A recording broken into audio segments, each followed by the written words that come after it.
우화. 아름다운 꽃을 피웠구나. 어떤 사람이 여러 종류의 꽃과 나무를 정원에 심었다. 열심히 물을 주고 정성을 다해 가꾸었지만 시간이 지나도 꽃이 피지 않았다. 시들어가는 꽃과 나무에게 정원의 주인이 물었다. 너희는 왜 이렇게 시들어가니? 은행나무가 말했다. 소나무처럼 높은 기품이 없기 때문이랍니다. 소나무도 힘없이 대답했다. 저도 자신이 없어요. 사과나무처럼 맛있는 열매를 맺을 수 없잖아요. 사과나무도 지지 않고 거들었다. 저는 해바라기처럼 크고 아름다운 꽃을 피울 수 없어요. 그때였다. 축 늘어진 나무들 사이로 꽃을 피운 들꽃 하나가 보였다. 주인이 물었다. 모두들 시들어가는데 너만 아름다운 꽃을 피웠구나. 비결이 뭐니? 들꽃이 살포시 웃으며 답했다. 저에게는 작고 소박한 멋이 있답니다. 이런 멋이 사람들에게 기쁨을 준다는 것도 알고 있지요.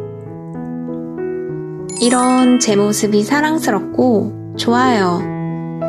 예쁜 꽃을 피울 수 있어서 저는 너무 행복하답니다.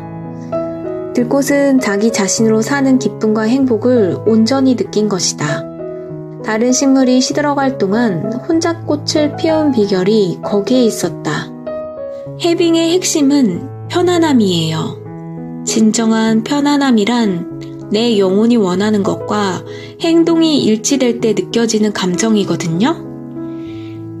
흘러가는 물 위에 떠 있으면서 자연스럽게 몸을 맡기는 느낌이죠. 이 감정이 바로 우리를 부자로 이끌어주는 신호예요. 잔잔한 물 위를 떠가는 느낌? 그것은 편안함이었다. 문득 생각난 듯 서윤이 홍 기자님, 지갑에 지폐가 있으면 한번 꺼내보시겠어요? 20유로 몇 장을 꺼내들자 이 돈에 대해 불편하다고 느끼세요? 아니요. 평소에도 그 정도는 가지고 다니는걸요. 한 발 더 나아간 답을 끌어내려는 듯 서윤이 따뜻한 미소를 지으며 나를 기다려주었다. 그 표정 덕분인지 조금 더 생각을 확장시켜 보았다. 다시 말해볼게요. 그 돈이 불편하지 않아요. 그저 편안하게만 느껴지는걸요? 아마 있음을 느껴서 그런가 봐요. 잘 알겠다는 듯 고개를 끄덕인 뒤 서윤은 테이블 위에 놓인 투명한 물잔을 들었다.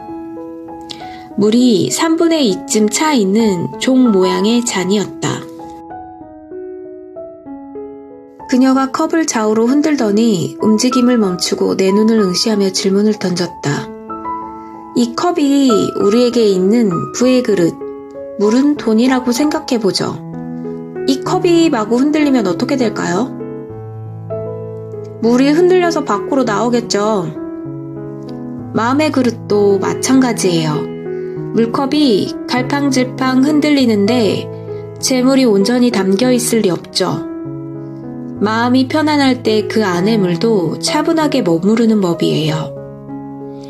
제가 만난 수많은 부자들은 대부분 돈에 대해 편안한 마음가짐을 유지하고 있었어요. 부자여서 마음이 편한 것이 아니라 돈에 대해 가지고 있는 편안한 마음이 그들을 부자로 이끌었죠. 에피타이저로 주문한 프렌치 어니언 수프가 나왔다. 문득 프랑스로 오는 비행기에서 읽었던 내용이 떠올랐다. 알리바바의 마인 회장에 관련된 일화였다. 그러고 보니 마인도 기분이 안 좋다고 말하는 법이 없다고 해요. 대신 마음이 편안하지 않다고 한다네요. 혹시 마인도 돈에 대해 편안하게 느끼고 있는 걸까요? 내 질문에 서윤의 얼굴이 환하게 밝아졌다. 좋은 사례를 말씀하셨어요. 저는 마인이 이미 해빙을 해왔다고 확신해요. 마음이 편안하지 않다는 말을 뒤집으면 마음이 편하다는 뜻이거든요. 그 말은 편안함이 기본 상태란 말이죠. 그것이 해빙의 핵심이에요. 그녀가 자상하게 설명을 이어갔다. 저는 마인이 남들처럼 기분 나쁘다, 짜증난다 라고 말하는 대신 편안하지 않다고 한 것에 주목해요. 편안함을 자신에게 각인시키고 있는 것이죠. 편안함이 돈을 끌어당기는 자석이라는 것을, 진짜 부자의 비밀이 해빙이라는 것을 잘 알고 있었다는 이야기예요. 설명 가운데 고개를 갸우뚱하게 만드는 말이 있었다. 편안함을 각인한다는 것? 그것은 무슨 뜻일까요? 네, 마음이 편하지 않다는 말은 결국 편안한 상태로 돌아가겠다는 의지의 표현이에요. 우리 뇌는 부정문을 인식하지 못하거든요. 해당 단어에서 떠오르는 이미지만 입력하죠. 예컨대 편안하지 않다고 생각하면 뇌는 편안만 입력하고, 반대로 짜증이 난다고 하면 짜증만 각인시키는 식이죠. 이렇게 볼 때 마음이 편안하지 않다라는 말은 결국 편안한 상태가 본인에게 가장 보편적이고 기본적인 마음가짐이라는 뜻이에요. 해빙을 할 때 빠지기 쉬운 함정이 있어요. 그녀가 말을 이어갔다. 그건 간절히 원하는 것이에요. 네? 의외의 조언을 듣고 말끝이 저절로 올라갔다. 당황한 나머지 나도 모르게 말을 더듬고 말았다. 제가 웬만한 자기계발서는 다 읽었는데요. 간절히 원하면 이루어진다고들 해서 그래가지고 온 마음을 다해서 부자가 되기를 소망했는데 그게 잘못된 거였을까요? 부자가 되는 것을 간절히 원할 때 마음이 편안하던가요?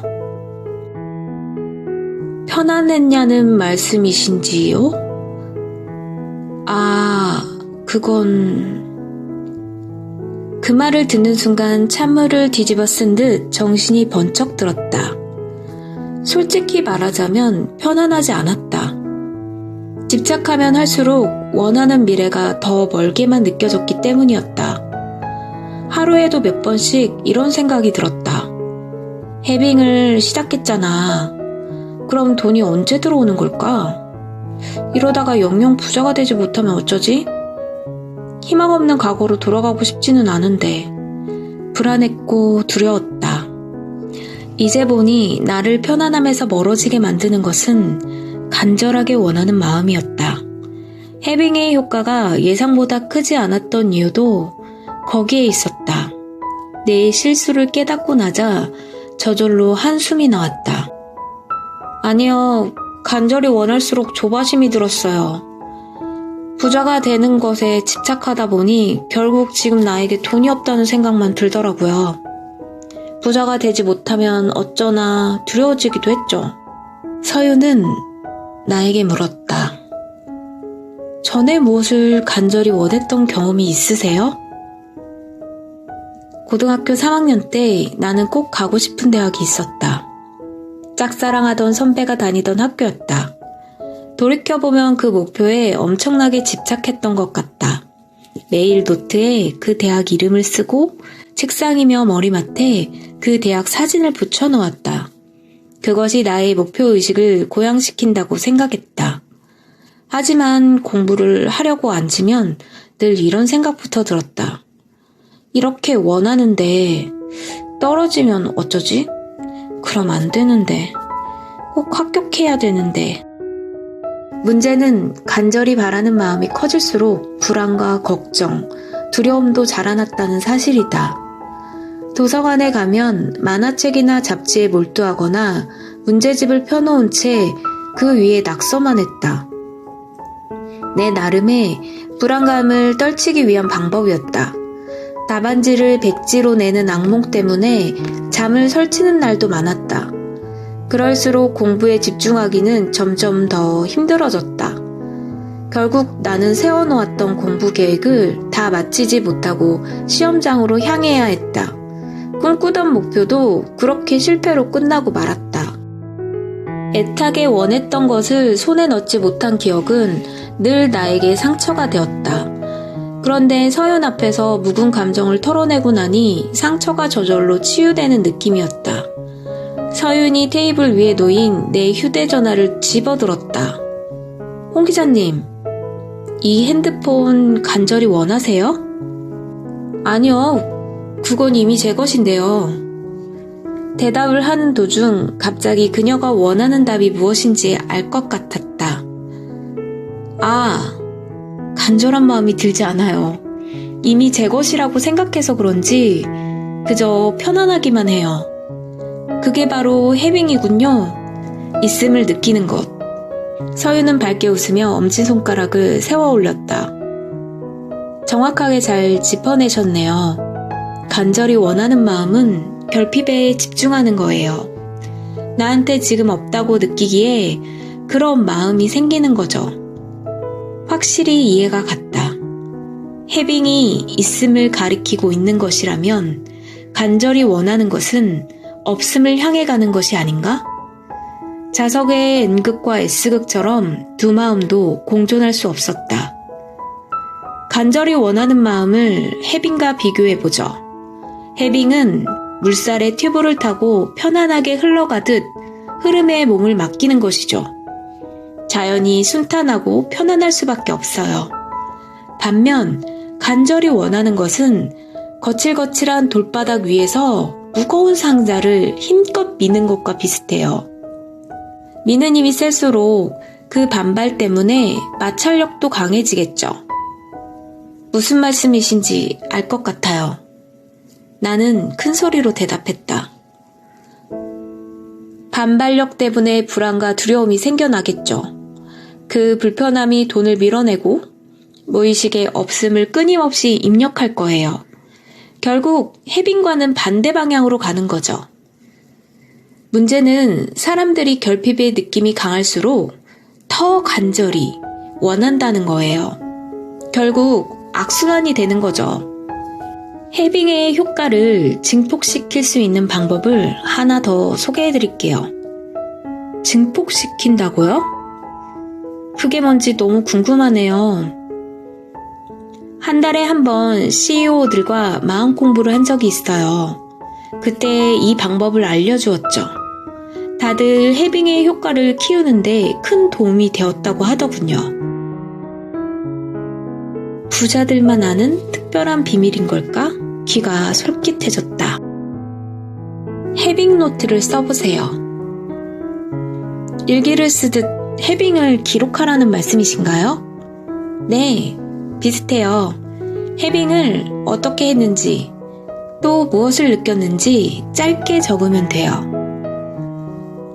그 말을 되새겨보는 사이 그녀는 설명을 이어갔다. 이렇게 생각해보세요. 물살을 타고 있는 그 순간에는 자신이 어디로 가고 있는지 볼 수가 없죠. 그런데 점을 찍은 뒤 그것을 연결하면 전체의 흐름을 볼 수 있어요. 해빙 노트를 쓰는 것도 그렇게 점을 찍는 과정이죠. 하나씩 기록하다 보면 어디로 향하고 있는지 파악이 될 거예요. 그녀가 부드럽게 덧붙였다. 통계적으로 한번 살펴보죠.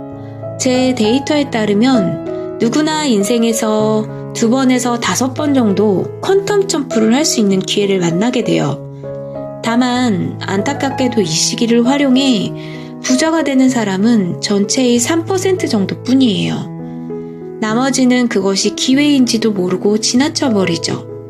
좋은 흐름을 포착해내지 못한 탓이에요. 퀀텀 점프라는 표현에 관심이 갔다. 계단을 뛰어오르듯 한 번에 더 높은 곳으로 올라갈 수 있다는 의미였다. 서윤을 다시 만나게 된 그 순간이 내 인생에 찾아온 퀀텀 점프는 아니었을까? 꼭 그 기회를 잡고 싶어요. 노트 쓰는 법을 자세하게 가르쳐 주세요. 문장은 단순한 것이 더 좋아요. 나는 가지고 있다. 로 지금 자신에게 있는 것을 적고 나는 느낀다. 로 자신의 감정을 표현하면 돼요. 그 뒤에 감사나 감탄의 표현을 덧붙여도 멋지겠죠? 매일 쓰는 분들도 있지만 저는 한 주에 3, 4회 쓰는 것을 더 권해요. 하루도 빠지지 않고 써야 한다는 의무감에 시달리지 않도록 말이죠. 어렵지 않을 것 같은데요? 당장 할 수 있을 것 같아요. 이제 나는 돌아갈 시간이었다. 일본에서 좀 더 머물 서윤과는 달리 나는 일상으로 돌아가야 했다. 헤어지기 전에 우리는 악수를 나누었다. 그녀의 따뜻한 손을 타고 강력한 에너지가 전달되는 듯 했다. 매트릭스에서는 이런 말이 나오죠. 나는 내 마음을 자유롭게 해줄 것이다. 하지만 나는 그곳으로 가는 문까지만 보여줄 수 있다. 그 문을 통과해야 하는 것은 바로 너 자신이다. 결국 매트릭스를 깨는 것은 바로 자기 자신이에요. 아무도 대신해 줄 수 없죠. 홍 기자님도 이제 거의 다 왔어요. 한 발짝만 더 넘어서면 모든 것이 생각보다 더 빨리, 그러나 쉽게 진행될 거예요. 서윤의 마지막 말이 계속 머릿속에 맴돌았다. 그 말을 가슴에 담고 방 밖으로 발을 내디뎠다. 신기하게도 들어올 때와는 느낌이 달랐다. 완전히 새로운 세상으로 진입하는 기분이었다. 강력한 에너지가 온몸을 휘감는 느낌도 들었다. 그 에너지로 무장한 나는 이제 무엇이든 할 수 있을 것만 같았다. 더 이상 망설일 것이 없었다. 나는 힘차게 앞으로 나아갔다. 여러분도 이 책을 읽고 같이 힘차게 앞으로 전진해 볼까요? 감사합니다.